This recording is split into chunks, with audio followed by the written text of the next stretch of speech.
Je m'appelle Guillaume Mars, je suis conseiller stratégique chez Lactanet pour la région de la Rive-Nord qui commence ici, à partir de la Naudière jusqu'au Saguenay-Lac-Saint-Jean en passant par Charlevoix. Donc, mon rôle chez Lactanet, c'est d'accompagner des producteurs laitiers dans la nutrition, l'alimentation, la régie, accompagner des conseillers, faire des formations aux producteurs. Dans le cadre du projet Méthane Québec, je suis une courroie de transmission entre l'équipe de recherche et le terrain.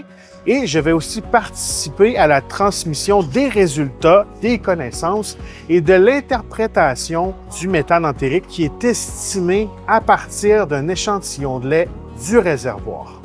Dans cette capsule, on va explorer des pratiques qui ont été récemment mises en place dans le but de diminuer les émissions de méthane entérique du troupeau et d'améliorer la marge annuelle de la ferme, donc le côté économique, en espérant que ça vous donne des idées pour passer à l'action dans votre ferme. Ici, on est à la ferme Caribel. On est situé à Saint-Paul, dans la Naudière. Je suis la 7e génération, la première féminine. Je suis à temps plein avec mes parents. C'est principalement moi qui s'occupe du troupeau laitier. Puis, on a en ce moment 43 vaches au rebot, 76 kilos de quota. Je suis à robot de traite, litière de sable, des cellules somatiques en bas de 100 000. Puis, je dirais, nos principes de base là, consistent principalement à faire en sorte que les tâches quotidiennes restent simples, surtout pour l'alimentation. Puis, qu'on reste tout le temps assidu aux détails pour savoir de quelle manière qu'on peut s'améliorer. Et puis, on garde tout le temps en tête que notre qualité de vie n'est pas une monnaie d'échange contre des performances. Salut Isabelle! Bonjour Guillaume! Merci beaucoup de nous accueillir aujourd'hui et de faire partie du projet Méthane Québec. C'est quoi pour toi l'intérêt et l'importance de faire partie de ce projet-là? Évidemment, là, je veux augmenter mon efficacité, puis savoir où est-ce que je me situe par rapport à la moyenne et d'où que je pars. Aussi, on sait là, que les bovins sont souvent montrés du doigt comme étant un gros pollueur, mais tant qu'à se relancer la balle d'un domaine à l'autre, là, pourquoi pas analyser vraiment la situation, puis de voir de quelle manière qu'on peut concrètement s'améliorer. Mais au travers de ça, je trouve qu'il y a beaucoup de désinformation. Pourquoi pas rendre l'information encore plus concrète? Puis aussi, là, au travers de ça, là, j'ai eu accès à plusieurs professionnels, puis j'ai trouvé ça le fun parce qu'ils te donnent une image complètement différente de ce que tu connais actuellement avec leurs solutions. Puis ils prennent aussi en compte, la diminution du méthane, mais notre impact économique à nous. Content que tu parles du côté économique parce que dans le cadre du projet, on t'offrait l'opportunité de faire une simulation avec le modèle Simherd. Simherd, c'est un outil économique qui simule des changements de pratiques d'élevage.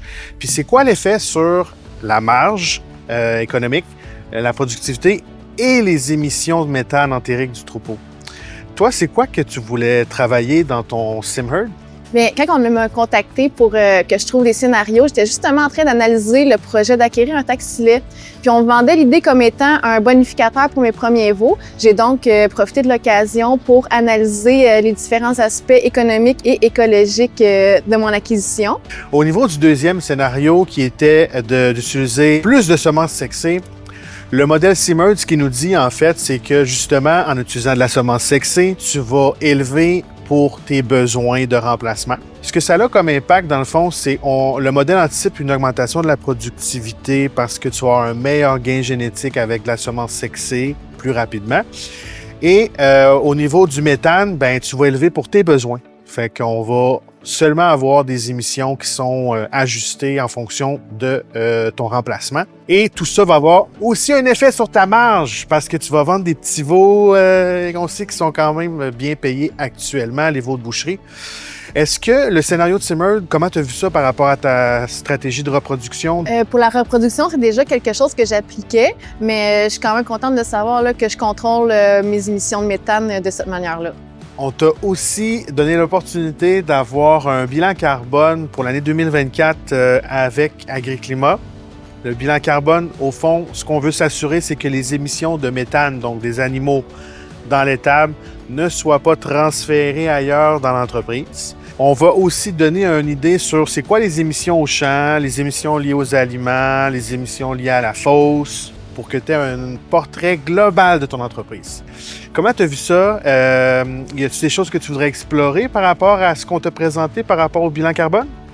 D'abord, j'ai su que globalement, mon émission de kilos de CO2 par kilo de lait corrigé gras protéines était quand même inférieure à la moyenne, mais j'ai quand même quelques sphères là, qui demeurent plus élevées.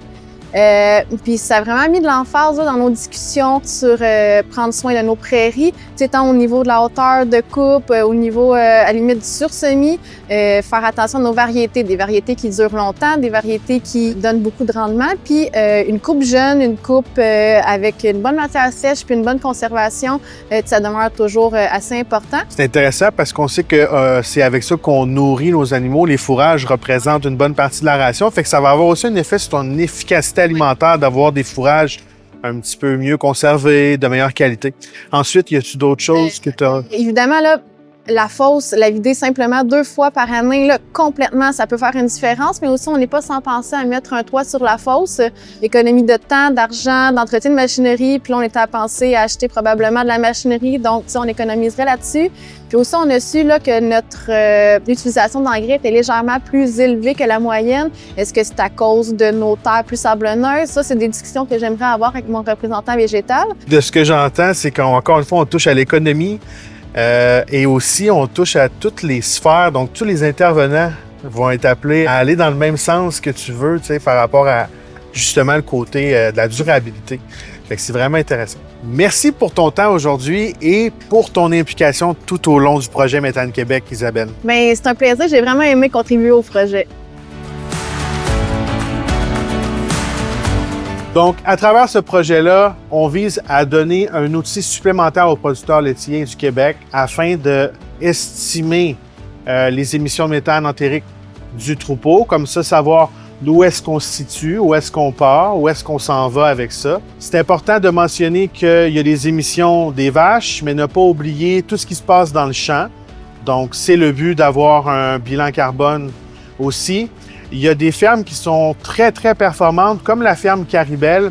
Mais comme Isabelle l'a mentionné, il y a toujours des places à l'amélioration ou de confirmer certaines pratiques qui sont déjà en place, qui visent à améliorer le troupeau dans le temps. On veut remercier la ferme Caribel et Isabelle de nous avoir accueillis aujourd'hui et aussi d'avoir été une des fermes qui a installé un renifleur dans le robot afin d'alimenter l'algorithme qui nous permet d'estimer le méthane entérique à travers un échantillon de lait qui provient du réservoir.